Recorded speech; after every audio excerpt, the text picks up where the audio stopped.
السلام علیکم جی، نواب محمد ارشد کوٹرادہ کشن سے۔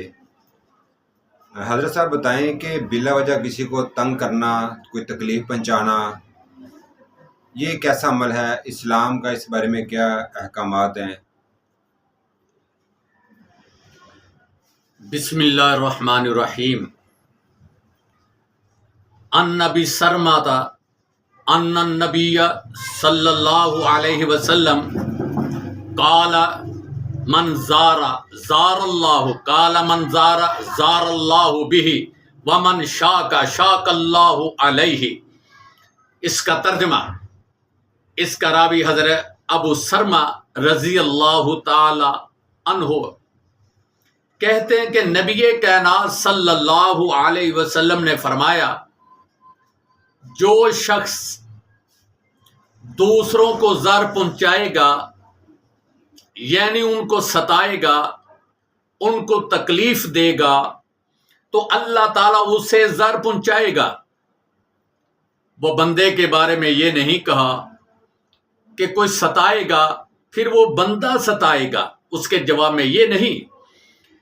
نبی کائنات صلی اللہ علیہ وسلم کا دوبارہ فرمان سن لیں۔ ان نبی سرماتا ان النبی صلی اللہ علیہ وآلہ وسلم قال من زار اللہ بہ ومن شاک اللہ علیہ۔ حضرت ابو سرما رضی اللہ تعالیٰ عنہ کہتے ہیں کہ نبی کائنات صلی اللہ علیہ وسلم نے فرمایا، جو شخص دوسروں کو تنگ کرے گا، اللہ اس کو تنگ کرے گا۔ جو دوسروں کو ستائے گا، اللہ اس کو ستائے گا۔ جو دوسروں کو پریشان کرے گا، اللہ اس کو پریشان کرے گا۔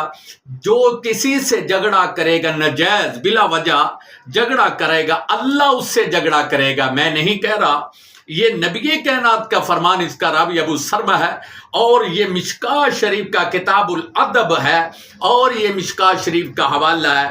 اور میں اس کی تشریح میں تھوڑا سا جانا چاہتا ہوں تاکہ میں بتا دوں۔ اللہ کے نبی نے فرمایا کہ اللہ پاک نے آپ کو روکا ہے بلا وجہ کسی کو تنگ کرنا، بلا وجہ کسی کو ستانا، بلا وجہ کسی کو گالی گلوچ کرنا، اور کسی کو برا بھلا کہنا۔ تو یہ ٹھیک نہیں ہے، یہ لڑائی بن جائے گی۔ اس لیے نبی کائنات نے فرمایا کسی کو نہیں ستانا، بالکل تنگ نہیں کرنا۔ یہ نبی کا فرمان ہے، کسی کو تنگ نہیں کرنا، کسی کو ستانا نہیں۔